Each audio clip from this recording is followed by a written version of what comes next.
السلام علیکم ورحمۃ اللہ وبرکاتہ. ان الحمد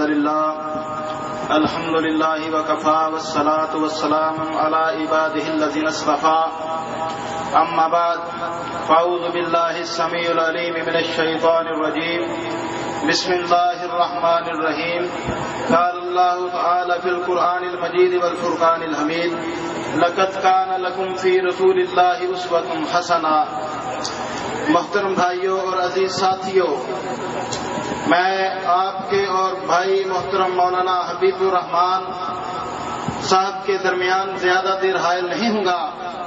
اپنی گفتگو کرنے سے قبل آپ سے چند ایک سوال کرنا چاہتا ہوں. اپنی ایمانداری کے ساتھ اپنے دلوں پہ ہاتھ رکھتے ہوئے ان سوالوں کا جواب دیجیے گا. پھر اس کے بعد آپ سے ایک چھوٹا سا عہد لوں گا، اور مجھے امید ہے کہ پیارے پیغمبر علیہ السلام نے فرمایا کہ منافق بندوں میں سے ایک نشانی یہی ہے کہ وہ وعدے کی مخالفت کرتا ہے. آپ اس مجلس میں بیٹھ کر کے جو عہد کریں گے اپنے رب کے ساتھ اور ہمارے ساتھ انشاءاللہ آپ اس عہد کو پورا کریں گے.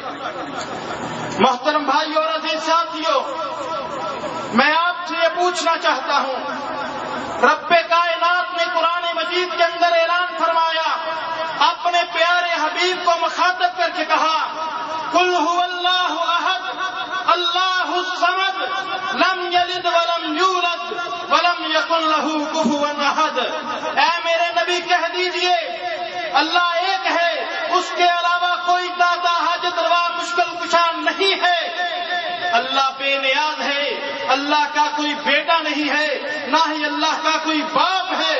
میرے بھائیو، اللہ تعالیٰ اپنے پیارے حبیب کو مخاطب کر کے یہ بات کہے، اور آج کے دور میں آج سے 100 سال قبل یا 100 سال بعد کوئی آدمی اٹھ کر کے یہ بات کہے کہ اسے اللہ نے مخاطب کر کے کہا ہو، انت منی بمنزلۃ ولدی، کہ تو مجھ سے ایسے ہے جیسے میرا بیٹا.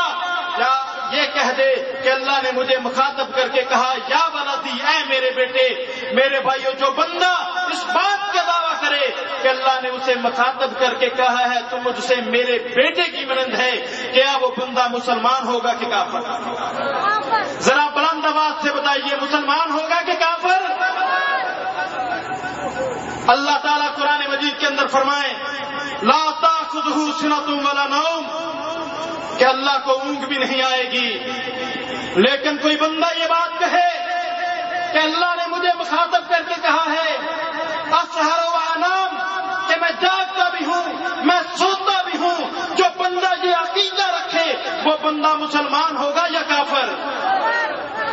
تیسرا سوال، محترم بھائیوں، کیا اللہ تعالیٰ سے غلطی کا امکان موجود ہے؟ جو بندہ یہ دعویٰ کرے کہ اللہ نے اسے مخاطب کر کے کہا ہے انا اختی و اصیبو، کہ مجھ سے خطا بھی معاذ اللہ سرزد ہوتی ہے، بتائیے وہ بندہ مسلمان ہوگا کہ کافر ہوگا؟ اور سب سے بڑھ کر کے جو آدمی تمام انبیاء کے بارے میں یہ بکواس کر دے کہ جتنے انبیاء ہیں وہ میری قمیض کی جیب میں ہیں، بتائیے وہ بندہ مسلمان ہوگا کہ کافر؟ اور آج ایسے شخص کو جو لوگ اپنا نبی مان لیں، اپنا پیشوا مان لیں، اپنا امام رہبر و رہنما مان لیں، جس کا یہ عقیدہ ہو کہ اللہ کھاتا بھی ہے، اللہ پیتا بھی ہے، اللہ سوتا بھی ہے، اللہ جاگتا بھی ہے، اللہ کا بیٹا بھی ہے، پھر وہ یہ کہے کہ اللہ سے خطا بھی سرزد ہو سکتی ہے، اللہ سے غلطی کا بھی معاذ اللہ امکان ہے. جو شخص ایسے انسان کو اپنا پیشوا مانے، اپنا رہبر مانے، اپنا نبی مانے، اپنا رہنما مانے، کیا اس کے کافر ہونے میں کوئی شک ہے؟ اور میں آپ سے پوچھتا ہوں، جن لوگوں کے یہ عقائد ہوں اور پھر وہ اپنی آمدن میں سے، اپنی کمائی میں سے 10% 100 میں سے 10 روپیہ دین اسلام کو مٹانے کے لیے، اپنے عقائد کو فروغ دینے کے لیے استعمال کرتے ہوں، بتائیے ایسے لوگوں سے تعلقات رکھنے جائز ہوں گے؟ اگر ایسے لوگوں سے تعلقات رکھنے جائز نہیں ہیں یقیناً آپ کے دل میں یہ خیال آئے گا یہ کون سا بدبخت ہے جس نے یہ دعوے کیے ہیں۔ میرے بھائیوں، وہ مرزا غلام احمد قادیانی ہے۔ یہ قادیانی فتنہ ختم نبوت پہ ڈاکہ ڈالنے والا۔ آج میں آپ کو قادیانی عقائد کے بارے میں آگاہ کرنا چاہتا ہوں کہ مرزا قادیانی کا بیٹا کیا بکواس کرتا ہے۔ کہتا ہے کہ کوئی بھی آدمی نبی صلی اللہ علیہ وسلم سے بڑھ کر کے اپنے علم اور عمل کی بنیاد پہ مرتبہ پا سکتا ہے۔ اور یہ کون ہے؟ مرزائیوں کا خلیفہ اول ہے، اور جس کے بارے میں قادیانیوں کا، مرزائیوں کا یہ عقیدہ ہے کہ جس نے مرزا غلام احمد قادیانی کو اس پر ایمان لاتے ہوئے دیکھا وہ نبی صلی اللہ علیہ وسلم کے صحابہ کی جماعت سے بھی معاذ اللہ افضل ہے۔ آج ہم ان قادیانیوں سے کاروبار بھی کرتے ہیں، آج ان قادیانیوں سے تعلقات بھی جوڑتے ہیں، آج ان قادیانیوں سے لین دین بھی کرتے ہیں۔ آج ہمارا کوئی بچہ بوڑھا جوان یا ہماری ماں اور بہن بیمار ہو جائے تو یقیناً جس کو آنکھ کی بیماری ہوتی ہے دوڑ کر ڈاکٹر ہاشمی کے پاس ستیانہ بنگلہ میں جاتا ہے، اور یہ ڈاکٹر ہاشمی قادیانی ہے، مرزائی ہے۔ مرزا غلام احمد قادیانی ملعون کو اس نے اپنا نبی مانا ہے، جس نے اللہ کے بارے میں یہ عقیدہ رکھا، جس نے انبیاء کے بارے میں یہ عقیدہ رکھا کہ وہ اس کی جیب میں ہے۔ کیا ہمارا ایمان گوارا کرتا ہے ایسے شخص سے دوائی لینے کو؟ ہم مسلمان ہیں، نبی کی حرمت پہ ڈاکہ ڈالتے ہو۔ اور میرے بھائیوں، نبی سے محبت کے دعوے دار ہیں ہم لوگ۔ نبی سے محبت کی بات آئی، دیکھ لیجیے سیدنا عمر ابن خطاب رضی اللہ تعالیٰ عنہ اللہ کے نبی کے صحابی ہیں۔ تو رات اللہ اکبر موسیٰ علیہ السلام پر نازل ہونے والی کتاب ہے، الحامی کتاب ہے، پیارے پیغمبر علیہ السلام موجود ہیں، سیدنا عمر ابن خطاب رضی اللہ تعالیٰ عنہ اس طرح تورات کو کھول کر کے تورات کے اوراق کو پڑھنا شروع کر دیتے ہیں۔ پیارے پیغمبر علیہ السلام کی آنکھیں غصے سے سرخ ہو جاتی ہیں۔ صحابہ دیکھتے ہیں کہ اللہ کے نبی کے چہرے کا رنگ متغیر ہو چکا، غصے سے سرخ ہو چکا۔ صحابہ یہ کیفیت دیکھتے ہیں، سیدنا عمر ابن خطاب رضی اللہ تعالیٰ عنہ کو آگاہ کرتے ہیں، عمر دیکھو اللہ کے نبی کے چہرے کی کیا کیفیت ہو رہی ہے۔ سیدنا عمر ابن خطاب رضی اللہ تعالیٰ عنہ اسی وقت کہتے ہیں، تورات کے اوراق کو ایک طرف رکھتے ہیں اور کیا فرماتے ہیں، رضیت باللہ ربا وبالاسلام دینا وبمحمد صلی اللہ علیہ وسلم نبیا ورسولا، کہ میں راضی ہو گیا اللہ پر، اس کے دین پر اور نبی محمد صلی اللہ علیہ وسلم پر۔ تو پیارے پیغمبر علیہ السلام نے سیدنا عمر ابن خطاب رضی اللہ تعالیٰ عنہ کو مخاطب کر کے فرمایا، کہا عمر اگر آج صاحب تورات یعنی سیدنا موسیٰ علیہ السلام بھی ادھر موجود ہوتے تو وہ بھی اپنی بات نہ کرتے بلکہ محمد رسول اللہ صلی اللہ علیہ وسلم کی بات کرتے۔ آج مسلمانوں، میں آپ سے سوال کرتا ہوں، بتائیے اللہ کے نبی صلی اللہ علیہ وسلم فرماتے ہیں کہ نماز میری آنکھوں کی ٹھنڈک ہے، کہ آپ میں سے کتنے لوگ ہیں جو با جماعت نماز ادا کرتے ہیں؟ یاد رکھو، آخری 2-3 باتیں کر کے اپنی بات کو ختم کرنا چاہتا ہوں۔ گزشتہ دنوں فیصل آباد کے اندر ایک توہین رسالت کا واقعہ ہوا۔ 2 عیسائیوں نے ایک ایسا پمفلٹ اپنے ہاتھ سے لکھ کر کے فوٹو کاپی کروا کر کے لوگوں کے اندر تقسیم کیا۔ الحمدللہ ثم الحمدللہ وہ دونوں ملعون کافر کردار کو پہنچ چکے، لیکن ان کی تحریر پر کو غور سے پڑھیے، میں وہ الفاظ دہرا دیتا ہوں، میرے لیے بھی آپ کے لیے بھی وہ لمحہ شکریہ ہے۔ انہوں نے لکھا کہ مسلمانوں، تمہارے اندر اپنے ممالک کا جائزہ لو، فحاشی سب سے زیادہ، بے حیائی سب سے زیادہ، بدکاری سب سے زیادہ، شراب سب سے زیادہ، ہیرا پھیری اور جھوٹ سب سے زیادہ، چوریاں ڈکیتیاں سب سے زیادہ تمہارا کردار یہ ثابت کرتا ہے کہ معاذ اللہ تمہارا نبی بھی ثانی بدکار اور شرابی تھا۔ مسلمان بے شمار، ہاتھ چڑھے کر کے کہو بے شمار، بے شمار، بے شمار، بے شمار، بے شمار، بے شمار، بے شمار تکبیر، اللہ اکبر، زندہ باد مصطفیٰ، زندہ باد مصطفیٰ، زندہ باد تکبیر، اللہ اکبر۔ محترم بھائیوں، بات یہ ہے کہ آج ان عیسائیوں کو، ان چوڑوں کو یہ بات لکھنے کی جسارت کیوں ہوئی، یہ جرأت کیوں ہوئی؟ اس کے ذمہ دار ہم سب مسلمان ہیں۔ اگر آج ہم نے اپنے گھروں میں سیرت رسول کو اپنایا ہوتا، اپنے چہروں کو سنت رسول سے سجایا ہوتا، اپنے لباس کو اسلامی سانچے میں ڈالا ہوتا، ہمارے شادی بیاہ کے رسم و رواج قرآن و سنت کے مطابق ہوتے، تو رب کعبہ کی قسم کسی عیسائی یہودی کو پیارے پیغمبر کی توہین کرنے کی جرأت نہ ہوتی۔ کیوں؟ پیارے پیغمبر علیہ السلام کی تعلیم کیا تھی، وہ مشن کیا تھا؟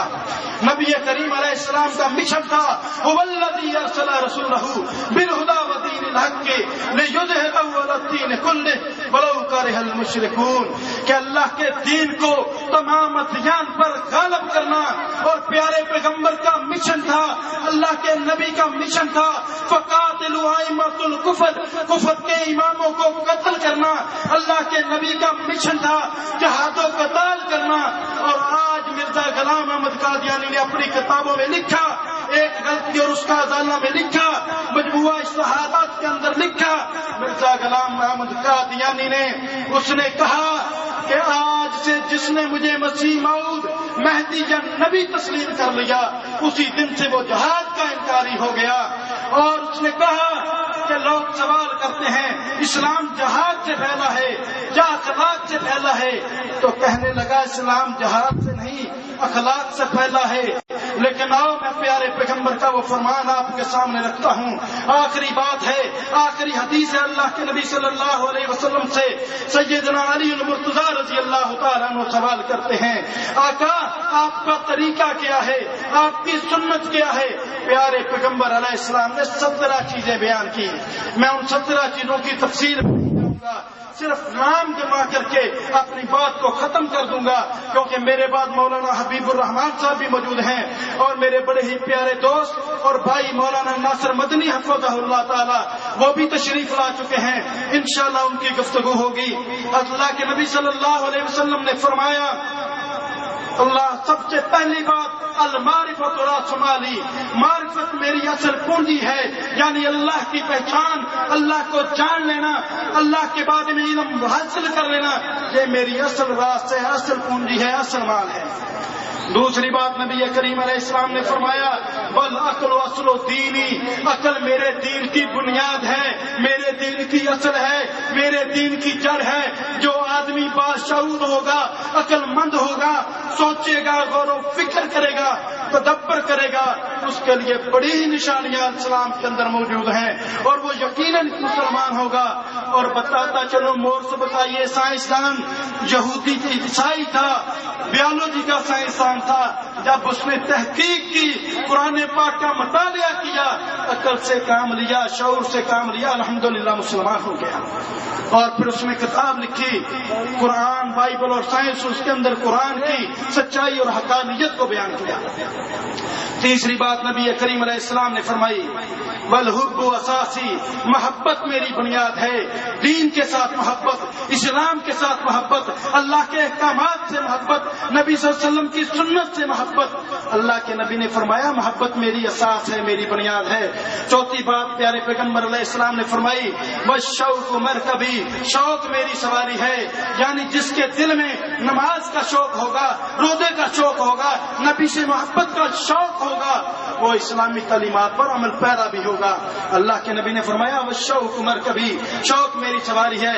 فرمایا وذکر اللہ انیسی، اللہ کا ذکر میرا مونس، میرا دوست، میرا رفیق ہے۔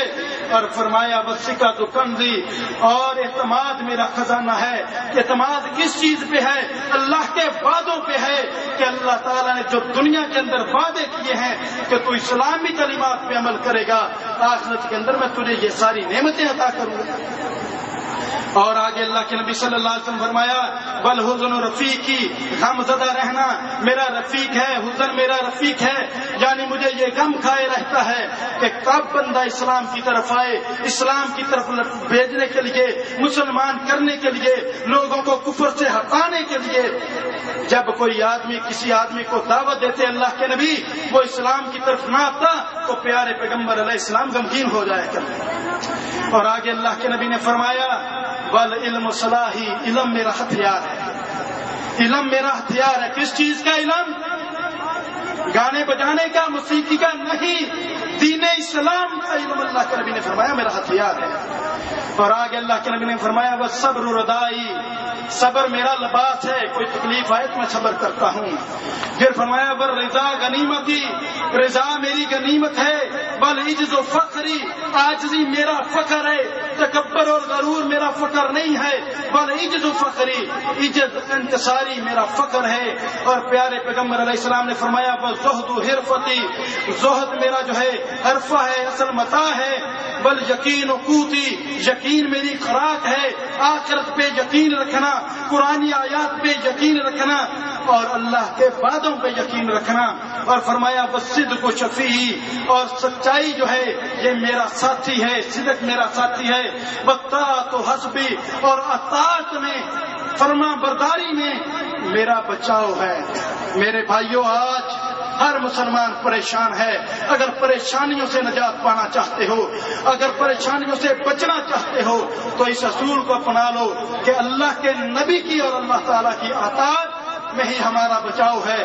فرمایا بل جہاد خلقی، جہاد میرا اخلاق ہے۔ یہ مرزا قادیانی کی بات کا جواب ہے جو کہتا ہے جہاد اسلام سے پہلا، اسلام جہاد سے پہلا یا اخلاق سے؟ اللہ کے نبی نے فرما دیا الجہاد خلقی، جہاد میرا اخلاق ہے۔ آئیے کون کون سا ہم میں سے جہاد کرنے کے لیے تیار ہے، جہادی مشن کو اپنانے کے لیے تیار ہے؟ محمدی مشن کو اپنانا ہے یا قادیانی مشن کو اپنانا ہے؟ فیصلہ آپ پر ہے۔ آخری بات جو اللہ کے نبی صلی اللہ علیہ وسلم نے فرمایا اللہ اکبر وقرۃ عین فی الصلاۃ، نماز میری آنکھوں کی ٹھنڈک ہے۔ اور یہی نماز ہے جس کے بارے میں پیارے پیغمبر نے فرمایا جس نے جان بوجھ کر کے ایک نماز ترک کی گویا کہ اس نے کفر کا ارتکاب کیا۔ وہ بھائیو، آخری بات سمجھنے کے لیے کہ ابلیس نے آدم کو تعظیمی سجدہ کرنے سے انکار کیا تھا، اس کا ٹھکانہ کہاں پہ چلا گیا؟ ایک سجدے سے انکار اللہ کے حکم سے۔ آج مسلمانوں، تم کتنے اللہ کے احکامات سے، ان سجدوں سے انکار کرتے ہو؟ جب اللہ مؤذن بلاتا ہے حی علی الصلاۃ حی علی الفلاح، تم کتنے ہو جو مؤذن کی صدا پہ جو اللہ کے حکم سے ہوتی ہے تم مسجد میں نماز کے لیے آتے ہو؟ کتنے سجدوں کا انکار کرتے ہو؟ آؤ ہم سب کے لیے لمحہ فکریہ ہے۔ اللہ سے دعا ہے کہ اللہ پاک ہمیں قرآن و سنت کو سمجھنے اور اس پر عمل کرنے کی توفیق عطا فرمائے۔ سبحان ربک رب العزۃ عما یصفون وسلام علی المرسلین والحمد للہ رب العالمین۔